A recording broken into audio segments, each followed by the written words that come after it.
반갑습니다. 여러분의 꿈속에 들어가 함께 억지로 걷게 만드는 꿈을 걷는 자입니다. 혹시 성공이라는 정상에 가장 빨리 오르는 방법이 가장 느리게 그리고 멈추지 않고 걷는 것이라는 역설을 들어본 적 있으십니까? 우리는 빠름이 미덕인 시대에 살고 있습니다.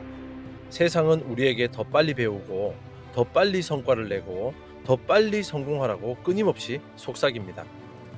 하지만 그 속삭임에 맞춰 발걸음을 재촉할수록 우리는 어째서 점점 더 길을 잃고 지쳐가는 걸까요? 오늘 우리는 성공은 속도가 아니라 지속, 즉 반복이다라는 큰 주제 아래 그 첫 번째 이야기, 우리를 끊임없이 유혹하는 속도의 신기루에 대해 함께 걸어보려 합니다. 당신을 조급하게 만드는 세상의 소음, 빠른 성취감이 주는 값싼 마약, 그리고 서두름의 대가로 우리가 잃어버리는 깊이에 대해 이야기할 것입니다. 자, 이제 당신의 눈을 가리는 속도의 신기루를 걷어낼 준비가 되셨습니까? 당신의 가장 깊은 꿈속에서 진짜 빠름의 의미를 함께 찾아 나서겠습니다. 혹시 어젯밤에도 잠들기 전에 스마트폰 보다가 나만 이렇게 뒤처지는구나 하는 생각에 가슴이 답답해지진 않으셨나요? 옆집 김대리는 주식으로 대박났다 하고 동창 아무개는 벌써 저만치 앞서 나가는 것 같은데 나만 이 좁은 길에서 허우적대는 기분, 우리 모두 한 번쯤은 느껴봤을 감정일 겁니다. 요즘 세상은 우리에게 쉴 새 없이 속삭여요. 더 빨리, 더 빨리 하고 말이죠. SNS를 켜면 온통 성공한 사람들의 화려한 결과물들만 보입니다. 멋진 휴양지에서 찍은 사진, 새로 뽑은 외제차, 수억 원이 찍힌 통장 잔고. 우리는 그들의 성공이라는 하이라이트 영상만 반복해서 보다 보니 나도 저렇게 빨리 저곳에 도달해야 한다는 조급증에 걸리고 맙니다. 마치 온 세상이 나를 빼고 다 함께 달려나가는 경주를 보는 것 같죠. 이것이 바로 빠름이라는 시대의 전염병입니다. 우리는 남들의 화려한 결승전 통과 모습만 볼 뿐 그들이 결승선에 도달하기까지 겪었던 지루하고 고통스러웠던 수만 시간의 과정은 보지 못합니다. 마치 잘 차려진 음식상만 보고 그 음식을 만들기 위해 새벽 시장을 보고 재료를 다듬고 땀 흘리며 불 앞에서 몇 시간을 보냈을 요리사의 시간은 상상하지 못하는 것과 같습니다. 철학자 한병철은 그의 책 피로사회에서 현대사회를 성과사회라고 불렀습니다. 그는 말합니다. 성과사회에서 주체는 스스로를 착취한다. 그리고 가해자인 동시에 피해자이다. 이 말처럼 우리는 이제 누구도 우리를 채찍질하지 않는데도 스스로 더 빨리 성과를 내야 해 라며 자신을 채찍질하는 가해자이자 그 압박감에 지쳐가는 피해자가 되어버렸습니다. 우리는 느림을 뒤처짐이나 무능함과 동일시하게 되었습니다. 무언가를 깊이 배우기 위해 시간을 들이는 것보다 여러 가지를 얇게 빨리 배워 이력서 한 줄을 더 채우는 것을 더 똑똑하다고 여기죠. 하지만 그렇게 얻은 속도가 정말 우리를 성공이라는 목적지로 데려다주고 있을까요? 아니면 우리를 그저 더 빨리 지치게 만드는 디지털 쳇바퀴 위에서 헐떡이게 만들고 있는 것은 아닐까요? 진정한 여정을 시작하기 위해 우리는 먼저 이 시대가 우리에게 심어놓은 속도라는 바이러스의 정체를 직시해야 합니다. 그리고 그 전염병으로부터 나 자신을 지켜낼 용기를 가져야 합니다. 그렇다면 우리는 왜 이토록 멈추기 힘든 달리기에 그토록 쉽게 중독되는 걸까요? 그 비밀은 우리 뇌 속에 있습니다. 성취감이라는 값싼 마약. 우리가 왜 그토록 빠름에 중독되는지 그 이유를 알려면 도파민이라는 우리의 뇌 속 장난꾸러기를 먼저 이해해야 합니다. 도파민은 우리에게 쾌감과 성취감을 느끼게 해주는 신경 전달 물질인데 아주 즉각적이고 강렬한 보상을 좋아하죠. 예를 들어 볼까요? 당신이 어떤 문제에 대한 답을 찾기 위해 두꺼운 책을 처음부터 끝까지 읽는다고 상상해 보세요.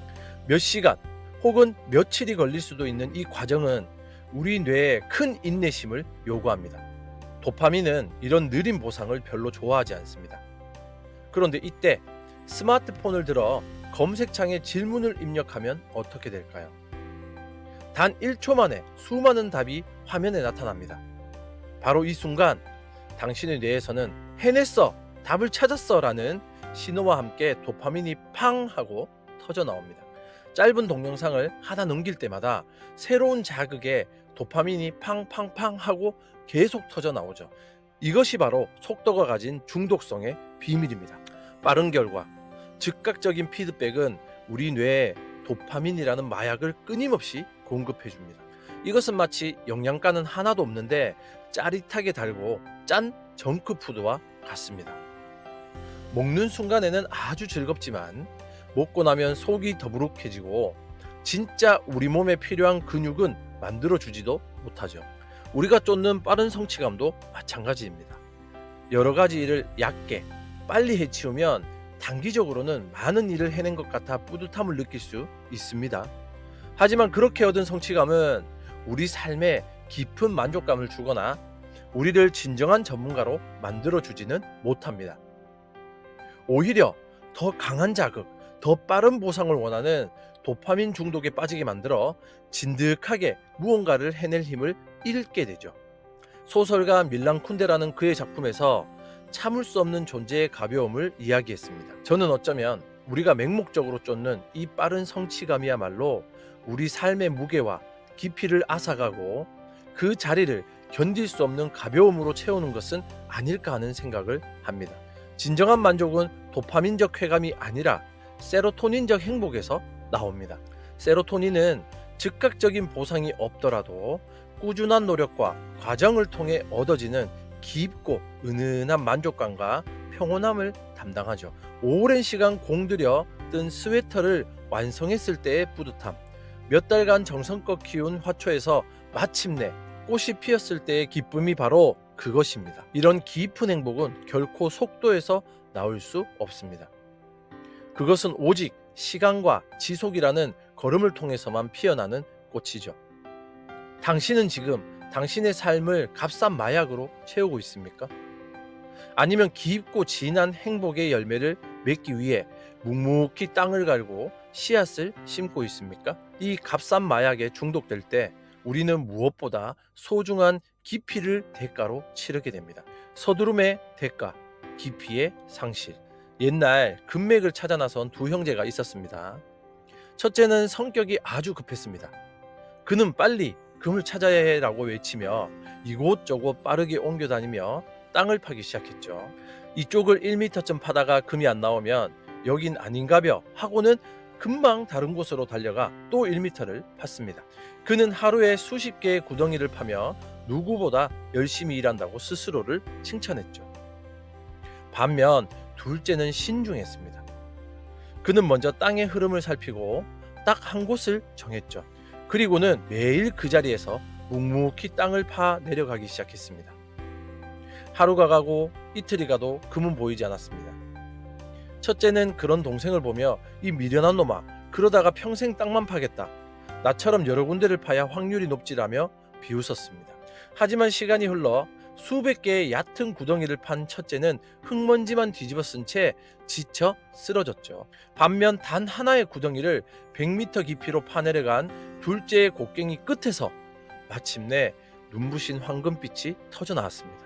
진짜 금맥은 땅의 깊은 곳에 있었기 때문이죠.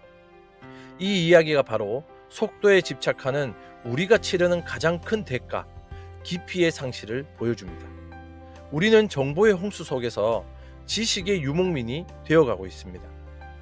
이 분야를 조금 기웃거렸다가 저 분야를 조금 맛보는 식으로 수많은 얕은 구덩이만 파고 있는 것이죠.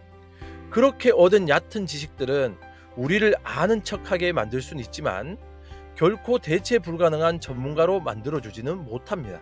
그런 지식은 인공지능이 1초 만에 검색해서 알려줄 수 있는 정보와 다르지 않기 때문이죠. 옛 어른들이 한우물을 파라고 하신 말씀이 있습니다. 이 말은 단순히 한 가지만 하라는 고지식한 뜻이 아닙니다. 진짜 보물, 마르지 않는 지혜의 샘물은 오직 깊이 파고 들었을 때만 발견할 수 있다는 위대한 통찰입니다. 우리가 하는 모든 일도 마찬가지입니다. 인간관계도 여러 사람과 얕게 스쳐 지나가는 관계만 맺는다면 내 인생의 힘든 순간에 기꺼이 손을 내밀어줄 단 한 사람을 얻기 어렵습니다. 운동도 여러 가지를 깔짝거리기만 하면 어느 것 하나 제대로 된 근육을 만들 수 없습니다. 속도를 추구하는 삶은 우리를 모든 면에서 아마추어로 만듭니다. 반면 깊이를 추구하는 삶은 우리를 하나의 분야에서 누구도 넘볼 수 없는 장인으로 만들죠. 장인의 손길은 수십 년간 반복된 느리고 지루한 시간 속에서 탄생합니다. 그들의 손놀림이 때로는 아주 빨라 보이는 이유는 속도를 추구해서가 아니라 깊이를 추구한 결과로 얻어진 숙련이기 때문입니다. 당신은 지금 당신 인생에서 몇 개의 얕은 구덩이를 파고 있습니까? 당신의 소중한 시간과 에너지를 그저 흙먼지만 날리는 일에 낭비하고 있지는 않으신가요? 이제 흩어져 있는 힘을 모아 당신의 삶에서 가장 가치 있는 단 하나의 우물을 깊게 팔 결심을 해야 될 때입니다. 그렇다면 이 미친 듯한 속도의 세상에서 우리는 어떻게 깊이를 되찾을 수 있을까요? 그 해답은 바로 기다림이라는 잊혀진 지혜 속에 있습니다. 기다림이라는 잊혀진 지혜. 요즘 같은 세상에서 기다리세요라는 말처럼 답답하게 들리는 말이 또 있을까요? 1초가 아까운 시대에 기다림은 무능함이나 게으름처럼 여겨지곤 합니다. 하지만 저는 오늘 이 기다림이야말로 속도의 신기루에서 벗어나 깊이를 얻는 가장 위대한 지혜이자 가장 적극적인 행동이라고 말씀드리고 싶습니다. 중국에는 모죽이라는 특별한 대나무가 있습니다. 농부가 이 모죽의 씨앗을 땅에 심으면 1년이 지나도 2년이 지나도 심지어 4년이 지나도록 작은 싹 하나 올라오지 않는다고 합니다. 성미 급한 농부라면 이 씨앗은 썩었구나 하고는 진작에 밭을 갈아엎었을 겁니다. 하지만 지혜로운 농부는 묵묵히 물을 주고 밭을 가꾸며 기다립니다. 무슨 일이 일어나고 있는 걸까요? 모죽은 그 4년이라는 긴 시간 동안 땅 위로 싹을 틔우는 대신 땅속 깊은 곳으로 수백 수천 평방미터에 걸쳐 뿌리를 뻗어나가고 있었던 겁니다. 거대한 성장을 위한 단단한 기초를 다지는 시간이었죠.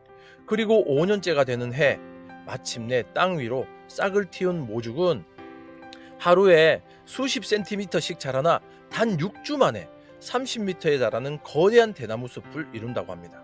우리 인생의 성장도 이 모죽과도 똑같습니다.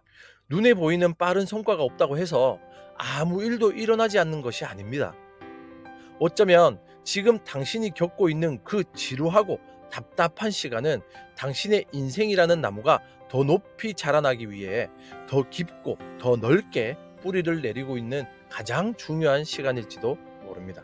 이 기다림의 시간을 견디지 못하면 우리는 작은 바람에도 쉽게 쓰러지는 약한 나무가 될 수밖에 없습니다. 프랑스의 사상가 장 자크 루소는 이렇게 말했습니다. 인내는 쓰다. 그러나 그 열매는 달다. 기다림은 결코 수동적인 행위가 아닙니다. 그것은 나의 목표를 신뢰하고 보이지 않는 성장을 믿으며 현재 내가 할 수 있는 일, 즉 물을 주고 밭을 가는 일에 묵묵히 집중하는 가장 적극적이고 용기 있는 전략입니다. 생각해 보세요. 최고의 된장과 간장은 수년의 기다림 속에서 깊은 맛을 냅니다. 최고의 바이올린은 수십 년간 잘 마른 나무로 만들어지죠. 우리의 삶의 깊이와 지혜 역시 이 기다림이라는 숙성 과정 없이는 결코 얻어질 수 없습니다. 조급한 마음이 들 때마다 땅속에서 조용히 뿌리를 내리고 있는 모죽을 떠올리세요. 세상이 당신을 향해 왜 그렇게 느려? 라고 재촉할 때 나는 지금 내실을 다지는 중입니다 라고 당당하게 말할 수 있는 용기를 가지세요. 속도의 유혹을 이겨내고 기다림의 지혜를 받아들일 때 우리는 비로소 빠름이라는 단어의 진짜 의미를 깨닫게 됩니다. 그리고 그 깨달음은 우리를 아주 역설적인 진리로 인도할 것입니다. 진짜 빠름의 역설. 자, 이제 제가 아주 역설적인 질문을 하나 드리겠습니다. 세상에서 가장 빨리 성공하는 방법은 무엇일까요? 놀랍게도 그 정답은 빨리 가려는 마음을 버리는 것입니다. 이것이 바로 진짜 빠름의 역설입니다. 우리 모두가 어릴 적부터 잘 아는 토끼와 거북이 이야기를 떠올려 보세요. 이 이야기는 단순히 자만하면 진다는 교훈만 담고 있지 않습니다. 이것은 속도의 본질에 대한 위대한 통찰을 담고 있습니다. 토끼는 누가 봐도 거북이보다 훨씬 빨랐습니다. 그의 순간 속도는 압도적이었죠. 하지만 그는 자신의 속도를 믿고 중간에 낮잠을 자는 오만을 부렸습니다. 그의 빠름은 지속되지 않았던 거죠. 반면 거북이는 아주 느렸습니다. 그의 한 걸음 한 걸음은 보잘것없어 보였죠. 하지만 그는 단 한순간도 멈추지 않았습니다. 자신의 목표를 향해 그저 묵묵히 꾸준히 나아갔습니다. 그의 힘은 속도가 아니라 멈추지 않는 지속성과 모멘텀에 있었습니다. 모멘텀은 관성입니다. 결국 경주에서 이긴 것은 누구였나요? 바로 거북이였습니다. 우리 인생의 경주도 마찬가지입니다. 단기간에 폭발적인 에너지를 쏟아붓고 금방 지쳐 쓰러지는 토끼 같은 사람이 될 것인가? 아니면 느리지만 멈추지 않는 걸음으로 결국 결승선에 도달하는 거북이 같은 사람이 될 것인가? 느린 것이 부드럽고 부드러운 것이 빠르다. 이 말은 서두르며 허둥대는 행동은 실수를 낳고 결국 전체적인 시간을 늦추지만 차분하고 부드럽게 정확하게 수행하는 행동이 결국 가장 빠르고 효율적인 결과를 가져온다는 뜻입니다. 진짜 빠름은 순간적인 속력이 아니라 멈추지 않는 추진력에서 나옵니다. 매일 30분씩 꾸준히 걷는 사람은 한 달에 한 번 5시간 등산을 하고 녹초가 되는 사람보다 훨씬 더 건강해지죠. 매일 한 페이지씩 꾸준히 책을 읽는 사람은 1년에 한두 번 날 잡아서 책을 몰아 읽는 사람보다 훨씬 더 많은 지혜를 얻게 됩니다. 속도의 신기루에 대한 집착을 버리세요. 그리고 지속과 반복이 가진 힘을 믿으세요. 당신의 목표가 너무 거대하고 멀게 느껴진다면 그 목표를 아주 잘게 쪼개어 오늘 당장 할 수 있는 단 하나의 작은 걸음에만 집중하세요. 그리고 그 걸음을 내일도 모레도 아무 생각 없이 그저 묵묵히 반복하세요. 그 보잘것없어 보이는 작은 걸음들이 모여 당신의 뇌에 새로운 길을 만들어내고 당신의 삶에 강한 관성을 만들어낼 것입니다. 그리고 한 번 붙은 관성의 힘은 그 어떤 단기적인 노력보다도 당신을 더 빠르고 더 멀리 그리고 더 안전하게 당신의 목적지로 데려다 줄 것입니다. 결국 진짜 속도는 반복의 힘에서 나옵니다. 그렇다면 이 지루해 보이는 반복이 우리를 위대하게 만드는지 그 연금술에 대해서는 다음 이야기에서 함께 나눠보겠습니다. 오늘 우리는 우리를 끊임없이 채찍질하던 속도라는 신기루의 실체를 마주했습니다. 그것이 우리에게서 깊이를 앗아가고 우리를 값싼 쾌락에 중독시키며 결국엔 지쳐 쓰러지게 만드는 정교한 환상임을 깨달았습니다. 진정한 빠름은 순간의 속력이 아니라 멈추지 않는 방향성에 있다는 역설 또한 알게 되었죠. 하지만 신기루를 걷어내는 것만으로는 충분하지 않습니다. 이제 우리는 그 텅 빈 자리에 진짜 길을 만들어야 합니다. 다음 시간에는 오늘 우리가 벗어던진 속도의 굴레를 대신할 위대한 힘, 이 지루해 보이는 반복이 어떻게 당신의 인생을 황금으로 바꾸는 연금술이 되는지에 대해 함께 걸어보겠습니다. 살아가다 문득 세상의 속도와 다시 조급해질 때 언제든 이곳을 다시 찾아와 기다림의 지혜를 되새기십시오. 구독이라는 작은 약속은 당신이 속도의 신기루 속에서 길을 잃지 않도록 지켜주는 조용한 등대가 되어줄 겁니다. 오늘 밤 당신은 어떤 속도의 꿈에서 깨어나시겠습니까? 당신의 꿈 곁에서 항상 조용히 걷는 꿈을 걷는 자였습니다. 감사합니다.